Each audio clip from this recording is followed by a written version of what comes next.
ஒரே வசனமா இருக்கிறது, ಎರಡು ಒಂದೇ ವಚನವಾಗಿದೆ. ஆனா இதுக்குள்ளாக ಇದರಲ್ಲಿ சில ஆவிக்குரிய ரகசியங்கள் அடங்கி இருக்கிறது. ಕೆಲವೊಂದು ಆತ್ಮಿಕವಾದ ರಹಸ್ಯಗಳು ಅಡಗಿವೆ.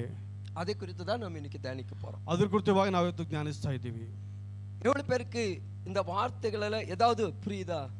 ಎಷ್ಟು ಜನಕ್ಕೆ ವಾಕ್ಯಗಳು ಏನಾದರೂ ಅರ್ಥ ಆಗುತ್ತಾ? சொல்றாரு, ಮತ್ತೈನ ಸುವಾರ್ತೆಯಲ್ಲಿ ಹೇಳ್ತಾರೆ, சிலது 100 ಕೆಲವೊಂದು 100ರಷ್ಟು, சிலது 60 ಮತ್ತಷ್ಟು 60ರಷ್ಟು, சிலது 30 ಮತ್ತೊಂದು 30ರಷ್ಟು பலன் கொடுத்தது. ಫಲ ಕೊಡುತ್ತೆ. இந்த விதை எங்க விழுந்தது? நல்ல நிலத்துல தான் விழுந்தது. ಈ ಬೀಜವೆಲ್ಲ ಎಲ್ಲ ಬಿದ್ದದ್ದು ಒಳ್ಳೆ ನೆಲದಲ್ಲಿ ಬಿದ್ದಂತದ್ದು. அப்படித்தானே எழுதப்பட்டிருக்கிறது. ಹಾಗೆ ಬರೆದಿದ್ದಲ್ಲವೇ? அதே போல மார்க் எழுதின சுவிசேஷத்துல பார்க்கும்போது, ಮಾರ್ಕನ ಬರೆದ ಸುವಾರ್ತೆ ನೋಡುವಾಗ அங்கேயும் ಅಲ್ಲಿ ಕೂಡ நல்ல நிலத்துல விழுந்த விதையை குறித்து தான் சொல்லப்படுகிறது. ಒಳ್ಳೆ ಭೂಮಿಯಲ್ಲಿ ಬಿದ್ದಂತ ಬೀಜ ಕುರಿತವಾಗಿ ಬರೆಯಲ್ಪಟ್ಟಿದೆ. ஆனா அங்க சொல்லப்படுகிறது, ಅಲ್ಲಿ ಹೇಳುತ್ತದೆ, ஒன்று 30 30ರಷ್ಟು, ஒன்று 60 60ರಷ್ಟು, ஒன்று 100 100ರಷ್ಟು பலன் கொடுத்தது. ಫಲ ಕೊಟ್ಟು. ஏதாவது வித்தியாசம் புரியுதா உங்களுக்கு? ಏನಾದರೂ ಬದಲಾವಣೆ ಗೊತ್ತಾಗತ್ತಿದೆ ನಿಮಗೆ? இல்லையா? சரி, அதுக்கு ஆதாரமாக ஒரு வசனத்தை நான் சொல்லிடுறேன். ಅದಕ್ಕೆ ಆಧಾರವಾಗಿ ನಾನು ವಾಕ್ಯವನ್ನು ನಮಗೆ ಹೇಳ್ತೀನಿ, ಅದು ಮೇಲೆ ಹೋಗೋಣ. ಗಲಾತ್ಯರಿಗೆ எழுதின நிருபம் 3வது அதிகாரம் 3வது வசனம். ಗಲಾತ್ಯರಿಗೆ ಬರೆದ ಸುವಾರ್ತೆ 3ನೇ ಅಧ್ಯಾಯ.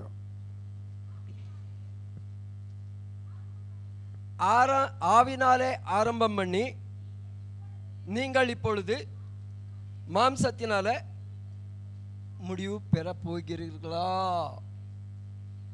போதும். ಕನ್ನಡದಲ್ಲಿ ಓದಿ ಅಮ್ಮದ. ದೇವರ ಆತ್ಮಾನುಸಾರವಾಗಿ ಪ್ರಾರಂಭಿಸಿ ಈಗ ಬಹಿರಾಚಾರಿಗಳಿಂದ ಸಿದ್ಧಿಗೆ ಬರಬೇಕೆಂದಿದ್ದೀರಾ? இப்ப ஏதாவது புரியுதா? இந்த வசனத்துக்கும் இந்த படிச்ச வசனத்துக்கு ஏதாவது உங்களுக்கு புரியுதா? ಈ ವಾಕ್ಯಕ್ಕೂ ಇಲ್ಲಿ ಬರೆದಂತ ವಾಕ್ಯಕ್ಕೂ ಏನಾದರೂ ನಿಮಗೆ ಅರ್ಥವಾಗುತ್ತಾ? என்ன சொல்லுங்க யாராவது. சரி, டைம் ஆயிடுது, உங்களை கேட்டு இருந்து ஆகாது. சரியா? ஓகே. மத்தேயுவின் சுவிசேஷத்துல நாம் பார்க்கும்போது, ಮತ್ತಾಯನ ಸುವಾರ್ತೆಯಲ್ಲಿ ನಾವು ನೋಡುವಾಗ, ஒன்று 100 ಒಂದು 100ರಷ್ಟು, ஒன்று 60 ಒಂದು 60ರಷ್ಟು, ஒன்று 30 ಒಂದು 30ರಷ್ಟು ನಾವು ನೋಡ್ತಾ ಇದ್ದೀವಿ. ಅಲ್ಲಿ ಬರೆಯಲ್ಪಟ್ಟಿದೆ, ನಾವು ನೋಡ್ತಾ ಇದ್ದೀವಿ. ಗಲಾತ್ಯರಿಗೆ ನಿರೂಪಣೆ பார்க்கும்போது, ಗಲಾತ್ಯರಿಗೆ ಬರೆದ ಸುವಾರ್ತೆಯಲ್ಲಿ ನೋಡುವಾಗ, ಆವಿಲೆ ಆರಂಭಿತ್ತು, ಆದಿಯಲ್ಲಿ ಆರಂಭಿಸಿ ಮಾಂಸದಲ್ಲಿ ಮುಳುಕಿರುವುದು. புரியுதா? ಆತ್ಮದಲ್ಲಿ ಆರಂಭಿಸಿ ಮಾಂಸದೊಂದಿಗೆ ಮುಳುಕ್ತಾಯವಾಗ್ತಿದೆ. எப்படி? ಹೇಗೆ? அதாவது வந்து இது எப்படி இருக்கு? ಅಸೈನಿಂಗ್ ಆಡಾರ ಡಿಸೈನಿಂಗ್ ಆಡ?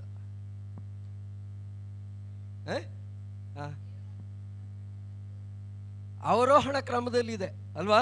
ಅವರೋಹಣ ಕಾಲದಲ್ಲಿ ಇದೆ ಎಂಬುದಾಗಿ ನಾವು ನೋಡ್ತಾ ಇದ್ದೀವಿ.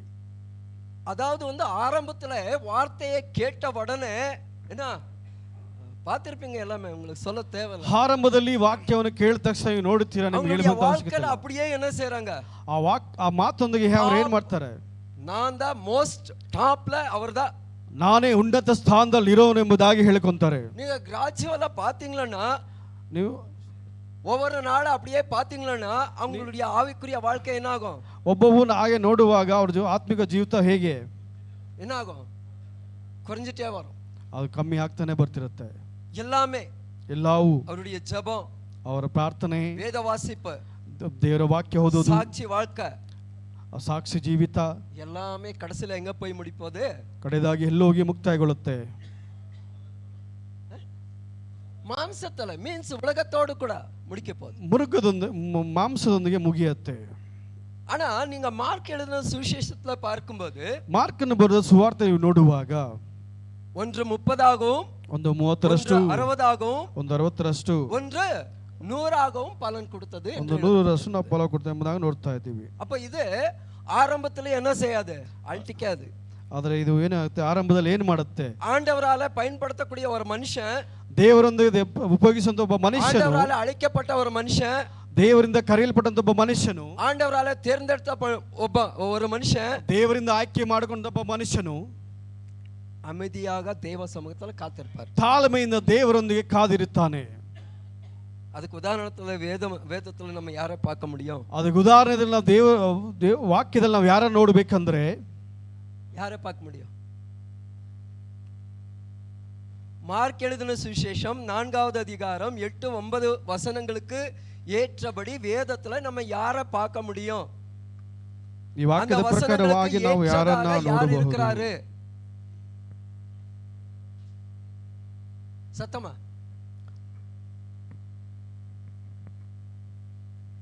தெரியல. ஓகே சரி, முதல் சொல்லுங்களேன், சத்தமா சொல்லுங்களேன். தாவீது. அதே மத்தேயு எழுதின சுவிசேஷம் 13வது அதிகாரம் 8வது வசனத்துக்கு ஏற்றபடி யார் இருக்காங்க? ಮತ್ತಾಯನ ಬರೆದ ಸುವಾರ್ತೆ 8ನೇ ಅಧ್ಯಾಯ 13:8. இல்ல, இன்னொருத்தர் இருக்காரு. இன்னொருத்தர் அதுக்கும் மேன்மையானவர் ஒருத்தர் இருக்காங்க, சாலமோன். கரங்களை தட்டி நம் தேவனை மகிமைப்படுத்துவோமா? தேவச்சனமே, கரங்களை தட்டுத்த தேவனை மகிமைப்படுத்தோம்.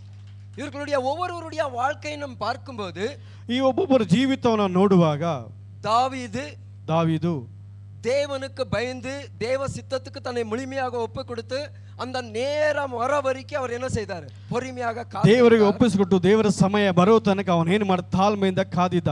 தேவ சித்தத்தை அறிந்தவராக அதன்படியாகவே அவர் நடந்தார். ದೇವರ ಚಿತ್ತವನ್ನು ತಿಳ್ಕೊಂಡು ಅದರಂತೆ ಅವನು ಜೀವಿಸಿದ. ஆனா சாலமோன் அப்படி இல்லாதபடிக்கு அவர் செய்தது என்ன? ಸಾಲೋಮೋನು ಹಾಗೆ ಇಲ್ಲದಿರೋದ್ರಿಂದ ಅವನು ಮಾಡಿದಾದರೂ ಏನು? என்ன செய்தார்? அப்படி ಏನು ಮಾಡ್ದ? ஆரம்பத்தில் ராஜாவாக மாறின உடனே முதலாவது செய்யக்கூடிய காரியம் என்ன? தேவனுக்கு ஒரு ஆலயத்தை கட்டுறார். அழகான ஆலயம்.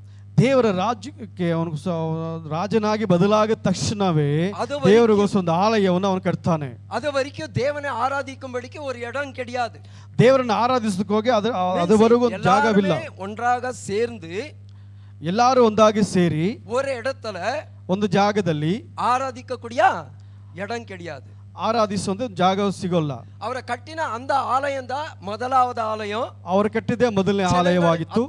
ಇಸ್ರೇಲ್ ಜನಗಳು ಕೂಡಿ, ಎಲ್ಲ ಇಸ್ರೇಲ್ ಜನರು ಕೂಡಿ ದೇವನ ಆರಾಧಿக்கும்படிக்கு ದೇವರನ್ನು ಆರಾಧಿಸುವುದಕ್ಕಾಗಿ ಕಟ್ಟಪಟ್ಟ ಇಡ ಅದು, ಕಟ್ಟಲ್ಪಟ್ಟಂತ ಜಾಗ ಅದು. ಸೊ ಅದ ಕಟ್ಟಿ ಮುಗಿച്ച ಉಡನೆ, ಅದು ಕಟ್ಟಿ ಮುಗಿಸಿದ ನಂತರ அவர் தேவனுக்கு ಅವ್ರ ದೇವರಿಗೆ ಸರ್ವಾಂಗ ದಹನ ಬಲಿகளை செலுத்துறார். ಸರ್ವಾಂಗ ಯಜ್ಞವನ್ನು ಸಮರ್ಪಿಸಿಕೊಂಡ್ರು. அந்த ದಹನ ಬಲಿகளை ಏற்றுಕೊಂಡ ದೇವನ್, ಆ ಸರ್ವಾಂಗ ಯಜ್ಞಗಳನ್ನು ಸಮರ್ಪಿಸಿಕೊಂಡ ದೇವರು ಆ ರಾತ್ರಿಯಲ್ಲಿ அவருடைய கனவுல வந்து ಅವನ ಕನಸಲ್ಲಿ ಬಂದು உனக்கு என்ன வேணும் ಅಂತ கேக்குறார். ನಿನಗೆ ಏನು ಬೇಕೆಂಬುದಾಗಿ ಕೇಳ್ತಾನೆ. உனக்கு என்ன வேணும் ಅಂತ ಕೇಳ್ತಾನೆ. ನಿನಗೆ ಏನು ಬೇಕೆಂಬುದಾಗಿ ಕೇಳ್ತಿದ್ದಾನೆ.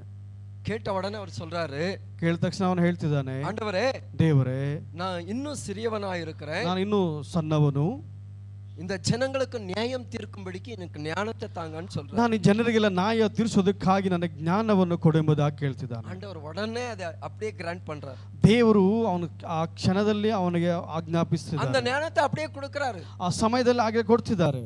ಅದು மட்டும் இல்ல, ಅದು ಮಾತ್ರವಲ್ಲ, ಆಂಡவர் சொல்றாரு, ದೇವರು ಹೇಳ್ತಿದ್ದಾರೆ, ನೀ ಕೇಕಾದ ಐಶ್ವರ್ಯத்தையும் ನಾನು ತರಬೋರೆ, ನೀನು ಕೇಳಿದಿರಂತ ಐಶ್ವರ್ಯ ಕೂಡ ನಾನು ನಿನಗೆ ಕೊಡ್ತೀನಿ. ஏன்னா அவர் கேட்டது ಜನಗಳೇ ಆಳುವುದಕ್ಕೆ ಜ್ಞಾನತೆ மட்டும். ಯಾಕಂದ್ರೆ ಅವನು ಕೇಳಿದ್ದು ಜನರನ್ನ ಆಳುವುದಕ್ಕಾಗಿ ಮಾತ್ರ. ಎದುವರೆಗೆ ನಡೆದது என்று சொன்னால், ಎಲ್ಲರಿಗೂ ನಡೀತೆಂಬುದಾಗಿ ನಾವು ಹೇಳಿದ್ರೆ ಕೊಂಚ ಕಾಲಂದ, ಸ್ವಲ್ಪ ದಿನಗಳ ಮಾತ್ರ. ಅದಕ್ಕೆ அடுத்தது என்ன நடக்குது? ಅದರ ನಂತರ ಏನು ನಡೀತು? எந்த இடங்களில அவர் தேவனுக்கென்று பலிபீடத்தை கட்டினார்களோ அந்த இடத்துங்களை மீண்டுமாக அவர் என்ன செய்ய தொடங்கினார்?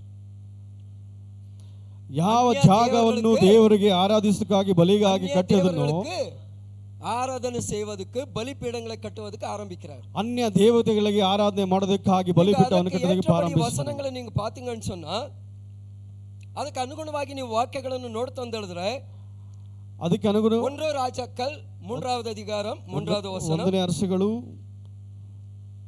3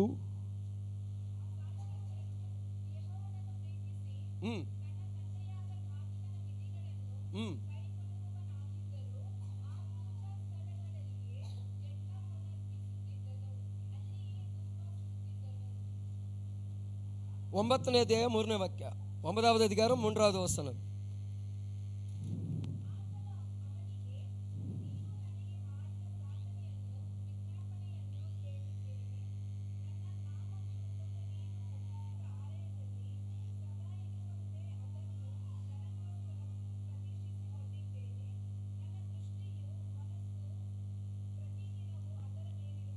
தமிழ்ல படிங்கம்மா. கர்த்தர் அவனை நோக்கி, நீ என் சமூகத்தில் செய்த உன் விண்ணப்பத்தையும் உன் வேண்டுதலையும் கேட்டேன். நீ கட்டின இந்த ஆலயத்தில் என் நாமம் என்றைக்கும் விளங்கத்தக்கதாக இதை பரிசுத்தமாக்கினேன். என் கண்களும் என் இருதயம் என்னாலும் அங்கே இருக்கும். நான் உனக்கு கட்டளையிட்ட எல்லாவற்றையும் நீர் செய்து என் கட்டளைகளையும் என் நியாயங்களையும் கை கொள்ளும்படிக்கு என் சமூகத்தில் மன உத்தமமும் செம்மையுமாய் உன் தகப்பனாகிய தாவீது நடந்தது போல நடப்பாயானால் இஸ்ரவேல் சிங்காசனத்தில் உட்காரும் புருஷன் உனக்கு இல்லாமல் போவதில்லை. போதும். முதலாவது ஆண்டவர் அவர் செய்த எல்லா காரியங்களுக்கு என்ன செய்யறாரு? ಮೊದಲನೇದಾಗಿ ಅವನು ಮಾಡಿದ ಎಲ್ಲ ಕಾರ್ಯಗಳು ಏನು ಮಾಡ್ತಾರೆ? ದೇವರು புகழ்றாரு, சந்தோஷப்படுறாரு, ಹೊಗಳ್ತಿದ್ದಾರೆ, ಸಂತೋಷ ಪಡ್ತಿದ್ದಾರೆ. அதுக்கு அடுத்தது அவருக்கு சொல்றாரு, ಅದ ನಂತರ ಅವರು ಹೇಳ್ತಿದ್ದಾರೆ, நீ உன்னுடைய தகப்பனுடைய காரியங்களை நீ அந்த அப்படியே என்ன செய்யணும்? கை கொண்டு நடக்கணும். ನೀನು ನಿನ್ನ ತಂದೆಯ ಆಜ್ಞೆಗಳನ್ನು ಹಾಗೆ ಕೈಗೊಂಡು ನಡಿಬೇಕು. ಅದರ என்ன செய்யக்கூடாது? ஒன்று கூட ಅದರಲ್ಲಿ ಏನು ಮಾಡಿ ಒಂದು ಕೂಡ ನೀನು ತಪ್ಪಿ ಹೋಗಬಾರ್ದು. வலத்துக்கோ இடத்துக்கோ என்ன செய்யக்கூடாது? திரும்பக்கூடாது. ಎಡಕ್ಕೆ ಬಲಕ್ಕೆ ನೇರ ತಿರುಗಬಾರ್ದು. அப்படி இருந்தாதான் ಹಾಗೆ ಇದ್ರೆ ಮಾತ್ರ இந்த எல்லா காரியங்களும் உன்னோடு கூட இருக்கும் நிரந்தரமாக. ಈ ಎಲ್ಲಾ ಕಾರ್ಯಗಳು ಇನ್ನೊಂದಿಗೆ ಇರ್ತಾವೆ ನಿರಂತರವಾಗಿ. ಅದಕ್ಕೆ ತುನಿವೈಂಗ ಆಗ ನೆನೆಸ್ಕೊಂಡ್ರೆ எல்லாமே எடுக்கப்படும். ಆಗಿದ್ರೆ ಮಾತ್ರ ಎಲ್ಲವನ್ನ ಎತ್ಕೊಳ್ಳೋದು. நீங்க அந்த அதிகாரத்தை வீட்ல படிச்சு பாருங்க. ನೀವು ಆ ಅಧ್ಯಾಯನ ಮನೆಯಲ್ಲಿ ಹೋಗಿ ಓದು ನೋಡಿ. ಅದರ ಎಲ್ಲಾ ರಹಸ್ಯಗಳು எழுதப்பட்டிருக்கு. ಅದರ ಎಲ್ಲ ರಹಸ್ಯಗಳು ಬರೆಯಲ್ಪಟ್ಟಿದೆ. சோ இவரு ஆவியில ஆரம்பிக்கிறாரு, ಆತ್ಮದೊಂದಿಗೆ ಆರಂಭಿಸ್ತಿದ್ದಾನೆ. ஆனா இவருடைய முடிவு பாத்தீங்கன்னு சொன்னா ಅವನ ಮುಕ್ತಾಯ ನೋಡುವುದಾದ್ರೆ ಮಾಂಸத்துல முடிக்கிறாரு. ಮಾಂಸದೊಂದಿಗೆ ಮುಕ್ತಾಯಗೊಳಿಸಿದ್ದಾನೆ. 11வது அதிகாரம் 11ನೇ ಅಧ್ಯಾಯ 1ರಿಂದ 4 ವಚನಗಳು ವರೆக்கும் ಯಾರಾவது படிங்களா? 1ರಿಂದ 4 ವರೆಗೆ ಯಾರಾದರೂ ಓದಿ. ராஜாவாகிய சாலமோன்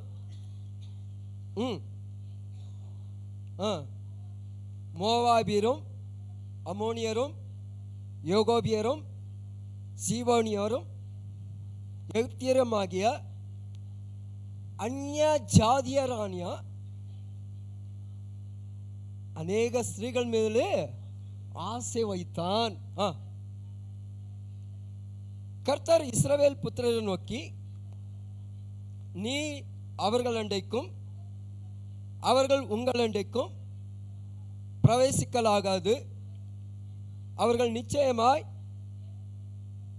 அவர்கள் தேவர்களை பின்பற்றும்படி உங்கள் இருதயத்தை சாய பண்ணுவார்கள் என்று சொல்லியிருந்தார். சாலமோன் அவர்கள் மேல் ஆசை வைத்து அவர்கள் மேல் ஐக்கியமாயிருந்தார். அவர்களுக்கு பிரபுக்கள் மூலமான 700 மனைவிகளும் 300 மறுமனையாட்டிகளும் இருந்தார்கள். அவர்கள் அந்த ஸ்திரீகள் அவனு இதயத்தை ஒழுகி போக பண்ணினார்கள். அவனுடைய இதயத்தை ஒழுகி போக பண்ணினார்கள். ಅವನ ಹೃದಯವು ಕಟ್ಟೋಗುವಂತೆ ಮಾಡಿದರು. எந்த ஸ்திரீகள்? ಯಾವ ಸ್ತ್ರೀಯರು? அந்நிய ஸ்திரீகள். அவங்கதான் 300 மனவாட்டிகள், மறு மனவாட்டிகள். ಅವರೇ ಮೊದಲಿಂಗತಿಗಳು.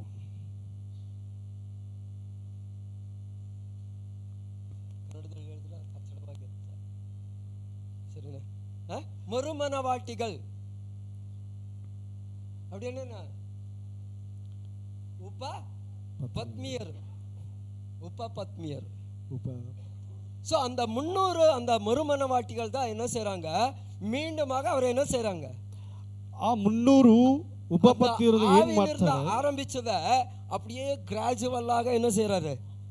மாம்சத்துக்கு கொண்டு வராரு. ಅದು புரியுதா? ಆರಂಭಿಸಿ ಹಾಗೆ ಅದನ್ನ ತಗೊಂಡು ಮಾಂಸದೊಂದಿಗೆ ಮುಕ್ತಾಯಗೊಳಿಸಿದ್ದಾರೆ. சோ ஆண்டவர் சொன்ன அந்த வார்த்தைக்கு கீழ்ப்படியும் போது, ದೇವರು ಹೇಳಿದಂತ ಮಾತಿಗೆ ತಗ್ಗಿಸಿಕೊಳ್ಳುವಾಗ, தேவனுக்கு பயப்படும் போது, ದೇವರಿಗೆ ಭಯಪಡುವಾಗ, தேவ சித்தத்தை நிறைவேற்றும் போது, ದೇವರ ಚಿತ್ತವನ್ನು ನೆರವೇರಿಸುವಾಗ, அதிலிருந்து நம்ம விலக பண்ணக்கூடிய ಅದರಿಂದ ನಮ್ಮನ್ನು ಬಿಡಿಸುವಂತ பல உலக காரியங்கள், ಲೋಕದ ಕಾರ್ಯಗಳು நமக்கு நேராக நம்மை தேடி வரும். ನಮಗೆ ಎದುರಾಗಿ ಹುಡುಕಿ ಬರ್ತವೆ. நமக்கு நேராக நம்மை தேடி வரும். ನಮಗೆ ಎದುರಾಗಿ ಹುಡುಕಿ ಬರ್ತವೆ. நம் ஜெப பண்ண முடியாதபடிக்கு சில கேள்விகள் வரும். ನಾವು ಪ್ರಾರ್ಥನೆ ಮಾಡೋದಕ್ಕೆ ಆಗದೇ ಇರುವಂತ ಮಾತುಗಳು ಬರ್ತವೆ. நீங்க ஜெபித்துட்டு இருக்கீங்களே, உங்களுக்கு என்ன கிடைத்தது? ಇಷ್ಟು ದಿವಸ ನೀವು ಪ್ರಾರ್ಥನೆ ಮಾಡ್ತೀರಿ, ನಿಮಗೆ ಏನು ಸಿಗತ್ತೆ? இந்த ஜெபத்தினால என்ன மேன்மை ಈ கண்டீர்கள்? ಪ್ರಾರ್ಥನೆಯಿಂದ ನಿನಗೆ ಏನು ಉದ್ಧಾರ ಸಿಕ್ಕಿತು? உங்க குடும்பம் எப்பமே என்ன இருக்கு? ನಿನ್ನ ಕುಟುಂಬ ಯಾವ ಕಷ್ಟವಾಗಿದೆ? நீ அழுந்துட்டே இருக்கறியே, ನೀನು ಅಳ್ತಾನೆ ಇದ್ದೀಯಾ? உன் குடும்பத்துல எந்த விதமான ஒரு மேன்மையை காண முடியவில்லையே. ನಿನ್ನ ಕುಟುಂಬದಲ್ಲಿ ಯಾವುದೇ ರೀತಿಯಾದ ಎಚ್ಚರವನ್ನು ನಾನು ಕಾಣ್ತಿಲ್ಲ. ಇವರೇ எதுக்கு நீ ஆண்டவராக ஏற்றுக்கொண்ட? ಇವರನ್ನು ಯಾಕೆ ನೀನು ದೇವರಾಗಿ ಅಂಗೀಕರಿಸಿಕೊಂಡಿದ್ದೀಯಾ? இப்படி பல கேள்விகள் வரலாம். ಈ ರೀತಿಯಾದ ಅನೇಕ ಪ್ರಶ್ನೆಗಳು ನಿಮಗೆ ಬರಬಹುದು. வரும்போது உங்களுடைய எண்ணம் எப்படி இருக்கும்? ಬರುವಾಗ ನಿಮ್ಮ ಆಲೋಚನೆ ಹೇಗಿರುತ್ತೆ? உங்களுடைய சிந்தனை எப்படி இருக்கும்? ನಿಮ್ಮ ಚಿಂತೆ ಹೇಗಿರುತ್ತೆ? உங்களுடைய செயல்கள் எப்படி இருக்கும்? ನಿಮ್ಮ ಕಾರ್ಯಗಳು ಹೇಗಿರ್ತವೆ? ஆண்டவர் கொடுத்ததுல எப்பவுமே நம் மனரம்யமா இருக்கிறத கற்றுக்கொள்ள வேண்டும். ದೇವರು ಕೊಟ್ಟಲ್ಲಿ ನಾವು ಯಾವುದರಲ್ಲೂ ಮನ ತೃಪ್ತಿಯಾಗಿರೋದಕ್ಕೆ ನಾವು ಕಲಿತುಕೋಬೇಕು. ಪೌಲ சொல்றாரு. பவுல் அதான் ಹೇಳ್ತಾನೆ. ಪೌಲು ಅದನ್ನೇ ಹೇಳ್ತಿದ್ದಾನೆ. ಸೋ இருக்கிறதுல நம்ம என்ன செய்யணும்? மனரம்யமா இருக்கிறத கற்றுக்கொள்ளணும். ಇರೋದ್ರಲ್ಲಿ ನಾವು ಏನು ಮಾಡಬೇಕು? ತೃಪ್ತರಾಗಿರೋದಕ್ಕೆ ನಾವು ಕಲಿತುಕೋಬೇಕು. ಸಂತೋಷமா இருக்கிறத கற்றுக்கொள்ளணும். ಸಂತೋಷವಾಗಿರೋದನ್ನ ಕಲಿಬೇಕು. ஆனா இவர் என்ன செய்றாரு? ஆண்டவர் அது ராஜ ஸ்திரீகளை 700 பேரை கொடுக்கறாரு. ಅದು ಇವನು ಏನು ಮಾಡ್ತಿದ್ದಾನೆ? ರಾಜ್ಯ ಸ್ತ್ರೀಗಳಿಗೆ 700 ಯಂತಿಗಳನ್ನ ಕೊಟ್ಟಿದ್ದಾನೆ. ಇವನ್ தேவை இல்லாம என்ன செய்றா? இந்த மறுமன வாட்டிகளை தேடி போறான். ಅಗತ್ಯವಾದಂತ ಹೆಚ್ಚಾಗಿ ಏನು ಮಾಡ್ತಿದ್ದಾನೆ? ಅವರ ಮೇಲೆ ಉಪಪತ್ರೆಯನ್ನು ಹುಡುಕಿ ಹೋಗ್ತಿದ್ದಾನೆ. ಆಸೆ ವೈತಾನೆ ಎಂದು எழுதப்பட்டிருக்கிறது. ಅವರ ಮೇಲೆ ಆಸೆ ಇಟ್ಟ ಎಂಬುದಾಗಿ ಬರೆಯಲ್ಪಟ್ಟಿದೆ. ಆಸೆ ವೈತಾನೆ ಎಂದು எழுதப்பட்டிருக்கிறது. ಅವರ ಮೇಲೆ ಆಸೆ ಇಟ್ಟ ಎಂಬುದಾಗಿ ಬರೆಯಲ್ಪಟ್ಟಿದೆ. நம்முடைய பாவத்துக்கு மூலமே ஆசைதான். ನಮ್ಮ ಪಾಪಕ್ಕೆ ಮೂಲವು ಆಸೆ. ஆண்டவர் நமக்கு நிறைய கொடுத்திருப்பாரு. ದೇವರು ನಮಗೆ ತುಂಬಾ ಕೊಟ್ಟಿರಬಹುದು. ஆனா மீண்டுமாக நம்ம என்ன செய்றோம்? ಮತ್ತೆ ನಾವೇನು ಮಾಡ್ತೀವಿ? ಆಸೆಪಡ್றோம். ಆಸೆ ಪಡ್ತೀವಿ. ಕರ್ತೃಡಿಯ ಕಾರ್ಯಕ್ಕೆ ಆಸೆ ಪಡೋದು ತಪ್ಪಿಲ್ಲ. ಕರ್ತನ ಕಾರ್ಯಕ್ಕೆ ಆಸೆ ಪಡೋದು ತಪ್ಪಿಲ್ಲ. ಉಲಗ ಕಾರ್ಯங்களுக்கு நம்ம ಲೋಕದ ಕಾರ್ಯಕ್ಕೆ ಆಸೆ ಪಡಬಾರದು. நமக்கு தேவையான எல்லா ஆசீர்வாதங்களும் ஆண்டவர் நமக்கு உலகத்துல கொடுத்தார். ನಮ್ಮ ಅವಶ್ಯಕತೆಗೆ ಬೇಕಾಗಿರುವಂತ ಎಲ್ಲ ಆಶೀರ್ವಾದ ದೇವರು ನಮಗೆ ಕೊಟ್ಟಿದ್ದಾರೆ. இருந்தாலும் நம்ம என்ன செய்றோம்? ಆದ್ರೆ ನಾವೇನು ಮಾಡ್ತೀವಿ? ಅಡಿಷನ್ தேடி போறோம். இன்னும் கொஞ்சம் நான் என்ன செய்யணும்? எல்லாரும் என்ன பார்த்தா பெரிய ஆளுன்னு சொல்லணும். ಇನ್ನು ನಾವು ಹುಡುಕಿ ಹೋಗ್ತೀವಿ. ಎಲ್ಲರೂ ನಾವು ನೋಡುವಾಗ ನಾನು ದೊಡ್ಡ ಮನುಷ್ಯನಾಗಿರಬೇಕೆಂಬುದಾಗಿ. சோ அங்கதான் நம்ம விழ போறோம். ಆದ್ರೆ ಅಲ್ಲೇ ನಾವು ಬಿದ್ದು ಹೋಗ್ತೀವಿ. அங்கதான் நம்ம விழ போறோம். ಅಲ್ಲೇ ನಾವು ಬೀಳ್ತಿದ್ದೀವಿ. நீங்க அந்த வசனத்துல முன்பகுதியில் நீங்க படிச்சீங்கன்னு சொன்னா அவர் யாரார் மேல எல்லாமே ஆசை வைத்தார்களா? ಆ ವಾಕ್ಯದ ಭಾಗದಲ್ಲಿ ಮುಂದೆ ನೀವು ಓದಿ ನೋಡುವಾಗ ಯಾರ್ಯಾರ ಮೇಲೆ ಆಸೆ ಇಟ್ಟಿದೆ ಎಂಬುದಾಗಿ ನೀವು ನೋಡ್ತೀರಾ. படிங்க அந்த வசனங்களை.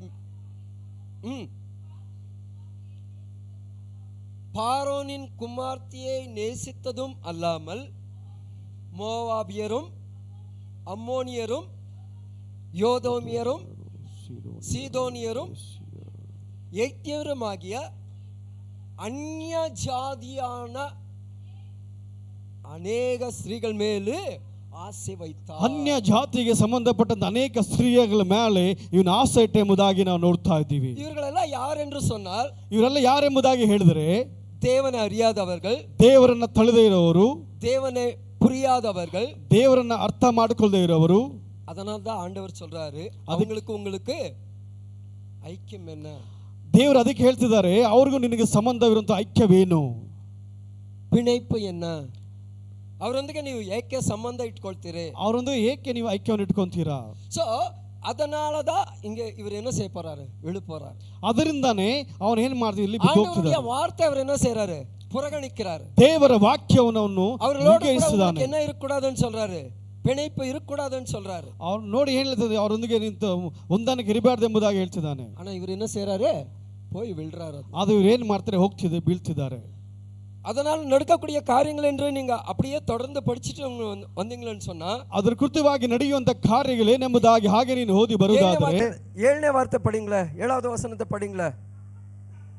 அப்பொழுது சாலமோன் எருசலேமுக்கு எதிரான மலையிலே மோவாபியரின் அருவருப்பாகிய காமோசுக்கும் அம்மோன் புத்தரின் அருவருப்பாகிய மோனோகுக்கும் மேடையை கட்டினார். மேடையை கட்டினார். ಒಂದು ವಿಗ್ರಹವನ್ನು ಕಟ್ಟಿದೆ ಎಂಬುದಾಗಿ ನಾವು ಇಲ್ಲಿ ನೋಡ್ತಾ ಇದ್ದೀವಿ. ಇದಕ್ಕೆ ಬಲಿ செலுத்தும்படிக்கு. ಯಾವುದಕ್ಕೆ ನಾವು ಬಲಿಯನ್ನು ಸಲ್ಲಿಸೋದಕ್ಕಾಗಿ ಎಂಬುದಾಗಿ. எந்த கைகளில ಯಾವ ಕೈಗಳಲ್ಲಿ ஆண்டவருக்கென்று ஆராதிக்கும்படிக்கு ஒரு இடத்தை கட்டி ದೇವನಿಗೆಂದು ಪ್ರತಿಷ್ಠೆಪಡಿಸಿನಾರೋ, ಯಾವ ಕೈಗಳಲ್ಲಿ ದೇವರನ್ನು ಆರಾಧಿಸೋದಕ್ಕಾಗಿ ಒಂದು ಜಾಗವನ್ನು ಕಟ್ಟಿ ದೇವರಿಗೋಸ್ಕರ ಆಜ್ಞಾಪಿಸಿದನೋ ಅದೇ ಕೈಗಳಲ್ಲಿ என்ன செய்றாரு? ಏನ್ ಮಾಡ್ತಿದ್ದಾನೆ? ಅನ್ಯ ದೇವರುகளுக்கு பலிபீடத்தை கட்டி ಅನ್ಯ ದೇವತೆಗಳಿಗೆ ಬಲಿಪೀಠವನ್ನು ಕಟ್ಟಿದ್ದಾನೆ. அப்ப இவருடைய ஆவிக்குரிய அந்த ஸ்டேட்டஸ் எப்படி வந்தது? ಅವನ ಆತ್ಮಿಕವಾದ ಜೀವಿತ ಸ್ಟೇಟಸ್ ಹೇಗೆ ಬರ್ತಿದೆ? 100 100 60 60 30. புரியுதுங்களா சொல்றது? சோ நிறைய பேருடைய வாழ்க்கை இப்படிதான் இருக்கு. ಅನೇಕರ ಜೀವನದ ಮಾತು ಹೀಗೆ, ಶೈಲಿ ಆ ರೀತಿಯಾಗಿದೆ. ಆಂಡವರೇ ಏற்றுಕೊಂಡ ಆರಂಭ ನಾட்களில, ದೇವರನ್ನು ಅಂಗೀಕರಿಸಿಕೊಂಡಂತ ಆರಂಭ ದಿನದಲ್ಲಿ ஜெபம், ಪ್ರಾರ್ಥನೆ, ವೇದ ವಾಸಿப்பு, ದೇವರ ವಾಕ್ಯ ಓದೋದು, தேவனுக்கு கொடுக்கக்கூடிய நேரம், ದೇವರು ಕೊಡುವಂತ ಸಮಯ, தேவனுக்கு கொடுக்கக்கூடிய காரியங்கள், ದೇವರು ಕೊಡುವಂತ ಎಲ್ಲ ಕಾರ್ಯಗಳು, தேவனுக்கென்று வைராக்கியம், ದೇವರಿಗಿರುವಂತ ವೈರಾಗ್ಯವು வர வர வர வர என்ன ஆகுது? ಬರ್ತಾ ಬರ್ತಾ ಏನಾಗುತ್ತೆ? குறைஞ்சிட்டே போகுது. ಹಾಗೆ ಕಮ್ಮಿ ಆಗಿ ಹೋಗುತ್ತಿರುತ್ತೆ. அப்ப ಆಗ ஒரு மனுஷன் ஆவில ஆரம்பிச்சு ಒಬ್ಬ ಮನುಷ್ಯನ ಆತ್ಮಿಕದೊಂದಿಗೆ ಪ್ರಾರಂಭಿಸಿ மாம்சத்துல முடிக்கிறான்னு சொன்னா, ಮಾಂಸದೊಂದಿಗೆ ಮುಗಿಸ್ತಾನೆ ಎಂಬುದಾಗಿ ಹೇಳಿದರೆ அவனுடைய காரியங்கள், அவனுடைய வாழ்க்கை ஐயோ. ಅವನ ಕಾರ್ಯವು, ಅವನ ಜೀವಿತ ಅಯ್ಯೋ. சோ அதனால நம்ம எப்பவுமே தாவீதை போல இவரு அரசனாக அவரை அபிஷேகம் பண்ண உடனே மீண்டுமாக அவர் எங்க போறாரு? மீண்டுமாக ஆடுகள் மேய்க்கிறதுக்கு தான் போறாரு. ಆದರೆ ಅದಕ್ಕೋಸ್ಕರನೇ ದಾವೀದನ ಅಭಿಷೇಕ ಹೊಂದ ನಂತರ ಅವನು ಮತ್ತೆ ಎಲ್ಲಿ ಹೋದ ಅಂದ್ರೆ ತನ್ನ ಕುರಿಗಳ ಮೇಯಿಸೋದಕ್ಕೆ ಹೋಗ್ತಾನೆ. ಸಾಲಮನ್ ಯಾರು? ಸೊಲೊಮನ್ ಯಾರು? ದಾವೀದ ಕುಮಾರನು, தாவீதுடைய மகன், ದಾವೀದ ಮಗನು. தாவீது சாலமனுடைய அப்பா, அப்படிதானே? ದಾವೀದು ಸೊಲೊಮನ ಅಪ್ಪ. சோ நிறைய குடும்பங்கள்ல இதுதான் நடக்குது. ತುಂಬಾ ಕುಟುಂಬಗಳಲ್ಲಿ ಇದೇ ರೀತಿಯ ನಡೀತಿದೆ. பெற்றோர்கள் தேவ பக்தி உள்ளவர்கள், தேவன் மீது வைராக்கியம் கொண்டவர்கள், ಎತ್ತಂತವರು ದೇವರ ಭಯ ಭಕ್ತಿಯಿಂದ வைராக்கியமாக வாழ்கிறவர்கள், ದೇವರಿಗೋಸ್ಕರ ವೈರಾಗ್ಯವಾಗಿ ಜೀವಿಸುವಂತವರು. ಆನ பிள்ளைகளோ, ಆದರೆ ಮಕ್ಕಳು ಸಾಲಮೋನ ಪೋಲ இருக்கிறவர்கள். ಸೊಲೊಮನಂತೆ ಇದ್ದೀರಾ? தாவீத பாத்தீங்களா? தேவனுக்கென்று வைராக்கியம் பாராட்டினார், தேவனுக்கென்றே வாழ்ந்தார். ದಾವೀದ ನೋಡಿದ ದೇವರಿಗೋಸ್ಕರ ವೈರಾಗ್ಯವಾಗಿ ದೇವರಿಗೋಸ್ಕರ ಅವನು ಜೀವಿಸ್ತಾನೆ. ஒருவேளை அவர் பாவம் செய்தாலும், ಒಂದು ವೇಳೆ ಅವನು ಪಾಪ ಮಾಡಿದ್ರು ಕೂಡ உடனே ಆண்டವருடைய சமூகத்துல ಕೂಡಲೇ ದೇವರ ಸಮೂಹದಲ್ಲಿ மன்னிப்பு கேட்கிறாரு. ಮನೆಕಾಲಿಟ್ಟು ಕ್ಷಮಾಪಣೆ ಕೇಳ್ತಾನೆ. ದೇವರೇ, என்னுடைய ஆவியை என் இடத்திலிருந்து எடுத்து விடாதீங்கன்னு சொன்னார். ನಿನ್ನ ಆತ್ಮವನ್ನು ನನ್ನಿಂದ ತೆಗಿಬೇಡ, ಪರಿಶುದ್ಧ ಆವಿயை ಎನ್ இடத்திலிருந்து எடுத்து விடாதீங்கன்னு ನಿನ್ನ ಪರಿಶುದ್ಧ புலம்புறாரு தேவ. ನಿನ್ನ ಪರಿಶುದ್ಧ ಆತ್ಮನಿಂದ ತೆಗಿಬೇಡ ಎಂಬುದಾಗಿ ಅವನು ಕಣ್ಣೀರಿಡ್ತಿದ್ದಾನೆ. ஆனா நிறைய நேரங்களில, ತುಂಬಾ ಸಮಯದಲ್ಲಿ இந்த உலக ஆசீர்ವಾದங்களுக்காக, ಈ ಲೋಕದ ಆಶೀರ್ವಾದಕ್ಕಾಗಿ அந்த மேன்மையை நம்ம ಇழந்து கொண்டிருக்கிறோம். ದೇವಚನ ಆ ಕೃಪೆಯನ್ನು ನಾವು ಕಳ್ಕೊಂತಾ ಇದ್ದೀವಿ. ಅನೇಕர்கள் இன்று அந்த உலகத்தினுடைய காரியங்களுக்காக அந்த மெய்யான மேன்மையை இழந்து கொண்டிருக்காங்க. ಈ ಲೋಕದ ಕಾರ್ಯಗಳಿಗಾಗಿ ತುಂಬಾ ವಿಶೇಷವಾದಂತ ಅಭಿಷೇಕವನ್ನು ಕಳ್ಕೊಂತಾ ಇದ್ದೀವಿ. ಇವರ பாத்தீங்கன்னு சொன்னா, ಇವರು ನೋಡಿದ್ರೆ ಅಭಿಷೇಕಂ பண்ணப்பட்ட உடனே ಅಭಿಷೇಕ ಒಂದು ಕೂಡಲೇ ರಾಜ ಎಂಬುದಾಗಿ அவர் போகல, ಅವರು ಹೋಗಿಲ್ಲ, மீண்டுமாக ஆடுகள் மேய்க்கிறதுக்கு போறாரு. ಮತ್ತೆ ಕುರಿಗಳನ್ನ ಮೇಯಿಸೋದಕ್ಕಾಗಿ ಹೋಗ್ತಾನೆ. ஆனா அந்த காலங்கள் வரும்போது, ಆದ್ರೆ நேரம் வரும்போது, ಆ ಸಮಯ ಬರುವಾಗ அவர் கிராஜுவலா என்ன செய்றாரு? 30 60 100மாக அவருடைய கடைசி எப்படி இருந்தது என்று சொன்னால், தேவனுக்கென்று வைராக்கியமாக வாழ்ந்த அந்த ஓட்டத்தை முடித்தார் என்று ಅವರ ಕಡೆ ಜೀವಿತ ನಾವು ನೋಡುವಾಗ 30ರಷ್ಟು 60ರಷ್ಟು 100ರಷ್ಟು ಹೆಚ್ಚಿಸಲ್ಪಡುತ್ತೆ ಎಂಬುದಾಗಿ ನಾವು ದೇವರಿಗೋಸ್ಕರ ನೋಡ್ತಾ நம்முடைய ಇದ್ದೀವಿ. வாழ்க்கையில ಆಗ ನಮ್ಮ ಜೀವನದಲ್ಲಿ ஒவ்வொரு நாளும், ಒಂದೊಂದು ದಿನ ஒவ்வொரு நாளும் ಒಂದೊಂದು ದಿನ நம்ம வளர்ந்துட்டே இருக்கணும். ನಾವು ಬೆಳಿತಾನೆ ಇರಬೇಕು. இதுல ಯಾವುದರಲ್ಲಿ? பக்தி வைராக்கியத்துல, ಆ ಭಕ್ತಿ ವೈರಾಗ್ಯದಿಂದ, தேவன் மேல் இருக்கக்கூடிய அந்த பற்றுதல்ல, ವಿಶ್ವಾಸದಲ್ಲಿ ஒவ்வொரு நாளும் நம்ம என்ன செய்யணும்?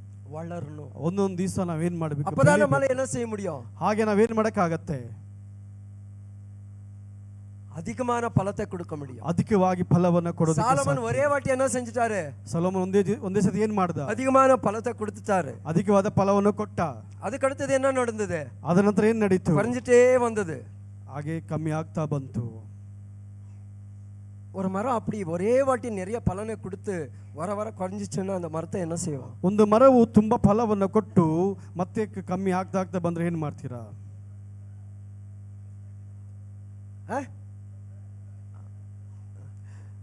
அது அவ்வளவுதான், அதனுடைய பலன் முடிஞ்சு போச்சு. நீங்க என்ன பண்ணாலே அது அவ்வளவுதான்.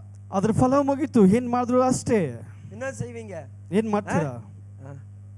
அதான் நீங்க யோவான் எழுதின சுவிசேஷம் 14வது அதிகாரத்துல நீங்க படிச்சீங்கன்னா பலன் கொடுக்காத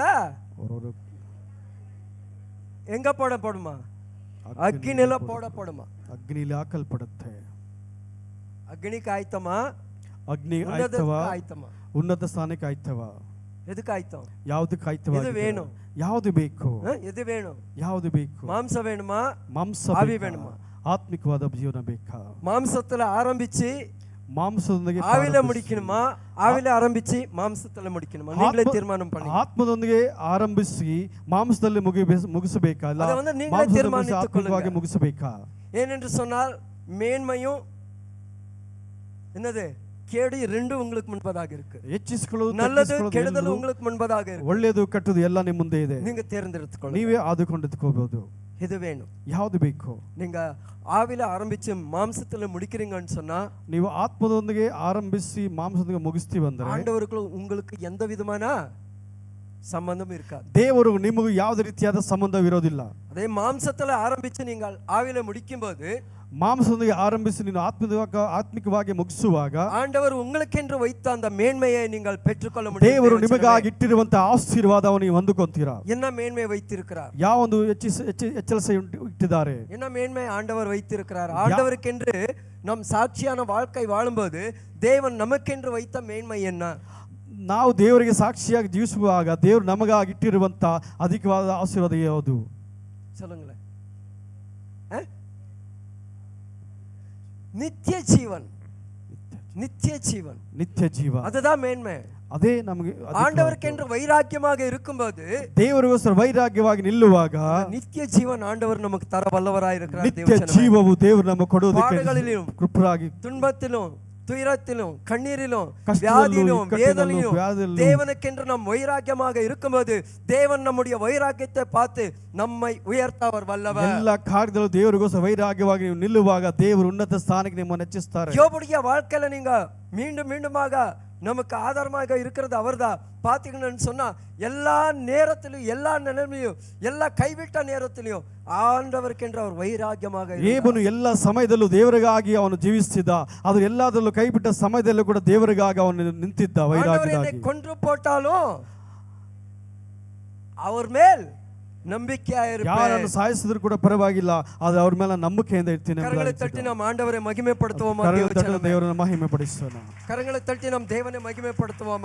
ದೇವರ ಮಹಿಮೆ. அந்த மனநிலை நமக்குள்ளாக இருக்கிறதா? ಆ ಒಂದು ಬಂಧದ ನಮ್ಮಲ್ಲಿ ಇದೆಯಾ? அந்த மனநிலை நமக்குள்ளாக இருக்கிறதா? ಆ ರೀತಿಯಾದ ಹೃದಯ ನಮ್ಮಲ್ಲಿ ಇದೆಯಾ? அல்லது கஷ்டத்தை பார்த்து, ಆ ರೀತಿಯಾದ ಕಷ್ಟ ನೋಡಿ கண்ணீர் வடித்து, ಕಣ್ಣೀರು ಬಿಟ್ಟು மீண்டுமாக உலகத்துக்கு செல்கிறவர்களாக இருக்கிறீங்களா?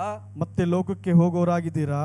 அல்லது கஷ்டத்துக்கு சவால் விடுகிறவர்களாக இருக்கிறீங்களா? ಕಷ್ಟಕ್ಕೆ ಸವಾಲು ಕೊಟ್ಟು ನಡೀತೀರಾ? எப்படி இருக்கீங்க? ಹೇಗಿದ್ದೀರಾ? சொல்லுங்களேன். எங்க முடியும் பாஸ்டர், நீங்க உங்க பாட்டுக்கு சொல்லிட்டு போறீங்க, நாங்க படுற அவஸ்தை எங்களுக்கு தான் தெரியும், அப்படி சொல்றீங்களா? ಹೇಳ್ತೀರಾ, ನಿಮ್ಮ ಪಾಟ್ ನೀವು ಹೇಳ್ಬಿಟ್ಟು ಹೋಗ್ತೀರಾ, ನಾ ಪಡುವಂತ ಅವಸ್ಥೆ ನಮಗೆ ಮಾತ್ರ ಗೊತ್ತು ಪಾಸ್ಟರ್ ಎಂಬುದಾಗಿ ಹೇಳ್ತೀರಾ? பலத்தினாலும் அல்ல பராக்கிரமத்தினாலும் அல்ல, என்னுடைய ஆவினாலே ஆகும் என்று சொன்னா ஆண்டவருடைய ஆவியானவர் அவருடைய ஒத்தாசைகளை நீங்கள் தேடும்போது உங்களுக்கு உதவி செய்ய அவர் வல்லவர். ಬಲದಿಂದಲ್ಲ ಪರಾಕ್ರಮದಿಂದಲ್ಲ, ದೇವರ ಆತ್ಮ ಎಲ್ಲವನ್ನು ಹುಡುಗುವಾಗ ದೇವರಿಗೆ ಎಲ್ಲವನ್ನು ಒದಗಿಸಿಕೊಡುವನು. ಉದವಿಗೆ ಮನುಷ್ಯನೇ தேடாதீங்க, ನಿನ್ನ ಸಹಾಯಕ್ಕೆ ಮನುಷ್ಯನ ಹುಡುಕಬೇಡ, ஆண்டவரை தேடுங்க. ದೇವರನ್ನ ಹುಡುಕು, அவர் உங்களுக்கு உதவி செய்வார். ಅವರು ನಿನಗೆ ಸಹಾಯ ಮಾಡ್ತಾರೆ. அவர் உங்களுக்கு உதவி செய்வார். ಅವರು ನಿನಗೆ ಸಹಾಯ ಮಾಡ್ತಾರೆ. உங்களுடைய உடன்பிறப்பு உங்களை கைவிடலாம்.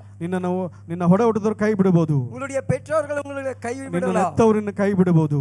ஆனா உங்களை உருவாக்கினவர், உங்களை உண்டாக்கினவர், உங்களை ಆದರೆ பேர் சொல்லி அழைத்தவர், உங்களை வேர் பிரித்தவர் உங்களை கைவிடுவதில்லை. தேவஜனமே, ಸೃಷ್ಟಿಸಲ್ಪಟ್ಟವರು, ನಿನ್ನ ಹೆಸರು ಕರೆದವರು, ನಿನ್ನನ್ನು ರೂಪಿಸಿದವರು ನಿನ್ನ ಬಿಡೋದಿಲ್ಲ.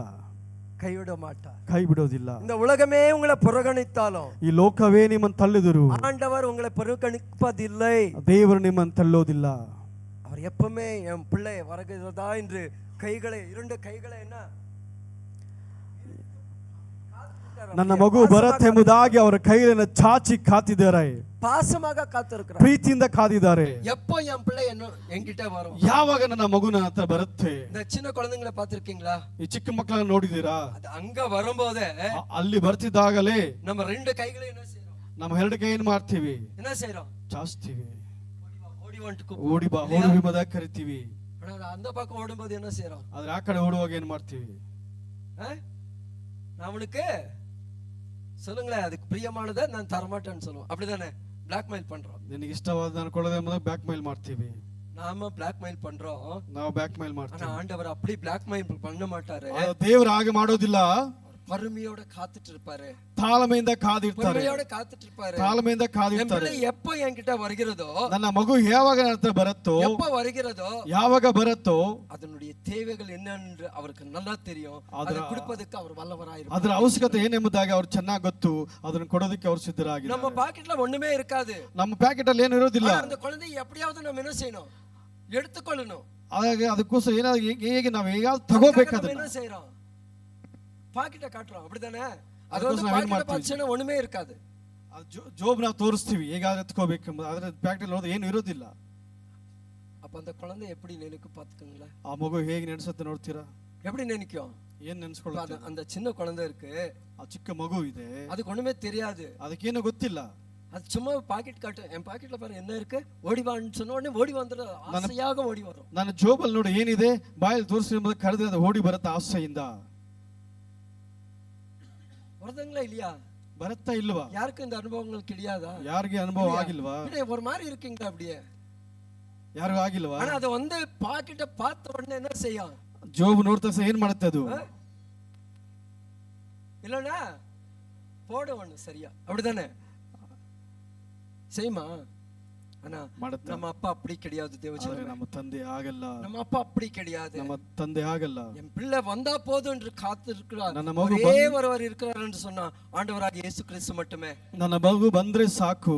உங்களை பராமரிப்பதற்கு, உங்களை ನಿಮ್ಮ போஷிப்பதற்கு, உங்களை விடுவிப்பதற்கு அவர் வல்லமையுள்ள தேவனாக இருக்கிறார். ಮಹಿಮೆಯುಳ್ಳ ದೇವರಾಗಿದ್ದಾರೆ. நம்ம யாரும் எழுந்து நிற்போமா? ನಾವೆಲ್ಲರೂ ಎದ್ದು ನಿಂತ್ಕೊಳ್ಳೋಣವೇ? நம்ம யாரும் எழுந்து நிற்போமா? ನಾವೆಲ್ಲ ಎದ್ದು ನಿಂತ್ಕೊಳ್ಳೋಣವೇ? இன்னும் இந்த காரியங்களை குறித்து உங்களோடு கூட பேச வேண்டும் என்று சொன்னா இன்னும் ஒரு மணி நேரம் பேச ஆண்டவர் ஒத்தாசை எனக்கு அளிப்பார். ತುಂಬಾ ಸಮಯವೂ ಇದೆ. ஆனா கேட்பதற்கு உங்களுக்கு ಕೇಳೋದಕ್ಕೆ ನಿಮಗೆ கிடையாது, ತಾಳ್ಮೆ ಇಲ್ಲ. நம்ம யாரும் எழுந்து நிற்போம். ಎಲ್ಲರೂ ನಿಂತ್ಕೊಳ್ಳೋಣ. நம்முடைய வாழ்க்கை எப்படி போய் கொண்டிருக்கிறது? ನಿಮ್ಮ ಜೀವಿತ ಹೇಗೆ ಇದೆ? ஆவில ஆரம்பிச்சு மாம்சத்துல முடிக்கக்கூடிய நிலைமையில நாம் சென்று கொண்டிருக்கிறோம்ல? ಆತ್ಮಿಕವಾಗಿ ಆರಂಭಿಸಿ ಮಾಂಸದಿಂದ ಮುಗಿಸೋದಕ್ಕೆ ನಾವು ಹೋಗ್ತಾ ಇದ್ರೆ, அல்லது ಅಲ್ಲ மாம்சத்துல ஆரம்பித்து ಮಾಂಸದಿಂದ ಆರಂಭಿಸಿ ஆவிலே முடிப்பதற்கு, ಆತ್ಮಿಕವನ್ನು ಮುಗಿಸೋದಕ್ಕಾಗಿ, ஆவிலே முடிப்பதற்கு, ಆತ್ಮಿಕವಾಗಿ ಮುಗಿಸೋದಕ್ಕೆ நம்மை நாம் தயார்படுத்திக் ನಮ್ಮನ್ನು ನಾವು ಸಿದ್ಧಪಡಿಸಿಕೋಬೇಕು. ஆண்டவருடைய சமூகத்துல நம்ம ஆராய்வோம். ದೇವರ ಸಮ್ಮುಖದಲ್ಲಿ ನಾವು ஆண்டவருடைய சமூகத்துல நம்ம ஆராய்வோம். ದೇವರ ಸಮೂಹದಲ್ಲಿ ನಾವು ಒಪ್ಪಿಸಿಕೊಳ್ಳೋಣ. ஆரம்பத்துல ஆண்டவரை ஏற்றுக்கொண்ட அந்த நாட்களில ದೇವರನ್ನು ಆರಂಭ ಕಾಲದಲ್ಲಿ ಅಂಗೀಕರಿಸಿಕೊಂಡಾಗ நம்முடைய ஜெபம் எப்படி இருந்தது? ನಮ್ಮ ಪ್ರಾರ್ಥನೆ ಹೇಗಿತ್ತು? நம்முடைய வேத வாசிப்பு எப்படி இருந்தது? ನಮ್ಮ ಸತ್ಯವೇದ ಓದೋದು ಹೇಗಿತ್ತು? ஆண்டவருக்கு நமக்குள்ளாக இருந்த அந்த ஐக்கியம் எப்படி இருந்தது? ದೇವರೊಂದಿಗೆ ನಮಗಿದ್ದಂತ ಐಕ್ಯವೇ ಹೇಗಿತ್ತು? ஆனா இப்போ ಆದ್ರೆ ಈಗ நம்முடைய நிலைமை எப்படி இருக்கிறது? ನಮ್ಮ ಸ್ಥಿತಿ ಹೇಗಿದೆ? நம்முடைய சிந்தனைகள் எப்படி இருக்கிறது? ನಮ್ಮ ಆಲೋಚನೆ ಹೇಗಿದೆ? நம்முடைய செயல்கள் எப்படி இருக்கிறது? ನಮ್ಮ ಕಾರ್ಯಗಳು ಹೇಗಿವೆ? கொஞ்சம் யோசிங்களே தேவச்சனமே, ಸ್ವಲ್ಪ ಯೋಚನೆ ಮಾಡಿ ನೋಡಿ. கொஞ்சம் யோசிங்களே. ஒரு தருணத்தை மீண்டுமாக ஆண்டவர் உங்களுக்கு கொடுத்திருக்கிறார். ಒಂದು ಸಮಯ ಮತ್ತೆ ನಿಮ್ಮ ದೇವರು ಕೊಟ್ಟಿದ್ದಾರೆ. உங்களை சரிப்படுத்திக் கொள்ளும்படிக்கு, ನಿಮ್ಮನ್ನು ಸರಿಪಡಿಸಿಕೊಳ್ಳಲು, உங்களை சீர்படுத்திக் கொள்ளும்படிக்கு, ನಿಮ್ಮನ್ನು ಸರಿದಿದ್ದುಕೊಳ್ಳಲು, ஒருவேளை ஆவில ஆரம்பிச்சு ಆತ್ಮಿಕವಾಗಿ ಆರಂಭಿಸಿ மாம்சத்திலே முடிக்கக்கூடிய நிலைமையில் இருக்கிறீர்கள் என்று சொன்னால், ಮಾಂಸಕ್ಕೆ ಮುಗಿಸೋದಕ್ಕೆ ನೀವು ಆಸಕ್ತಿಯಲ್ಲಿ ಇದ್ದಿರುವುದು ಆದರೆ உங்களுக்காக தான் இந்த வார்த்தைகள். ನಿಮಗೋಸ್ಕರ ಈ ವಾಕ್ಯವು உங்களை சரிப்படுத்திக் கொள்ளும்படிக்கு, ನಿಮ್ಮನ್ನು ಸರಿಪಡಿಸಿಕೊಳ್ಳಲು, உங்களை சீர்படுத்திக் கொள்ளும்படிக்கு, ನಿಮ್ಮನ್ನು ಸರಿದಿದ್ದುಕೊಳ್ಳೋದಕ್ಕೆ, ஆண்டவருக்கென்று வைராಗ್ಯமாக எழும்பும்படிக்கு, ದೇವರಿಗೋಸ್ಕರ ವೈರಾಗ್ಯವಾಗಿ ಎದ್ದೇಳುವುದಕ್ಕಾಗಿ தேவ ஆவியானவர், ದೇವರ ಆತ್ಮ ದೇವರು மீண்டுமாக உங்களை தட்டி எழுப்பிக் கொண்டிருக்கிறார். தேவச்சனமே, ಮತ್ತೆ ನಿಮ್ಮನ್ನು ತಟ್ಟಿ ಹೆಬ್ಬರಿಸಿದ್ದಾರೆ. ஆண்டவருக்கு நன்றி சொல்லுவோமா? வாய்களை திறந்து நாம் ஆண்டவரை துதிப்போமா, ஆண்டவரை மகிமைப்படுத்துவோமா. ದೇವರನ್ನು ಮಹಿಮೆಪಡಿಸೋಣ. Thank you, Lord. Hallelujah. Jesus.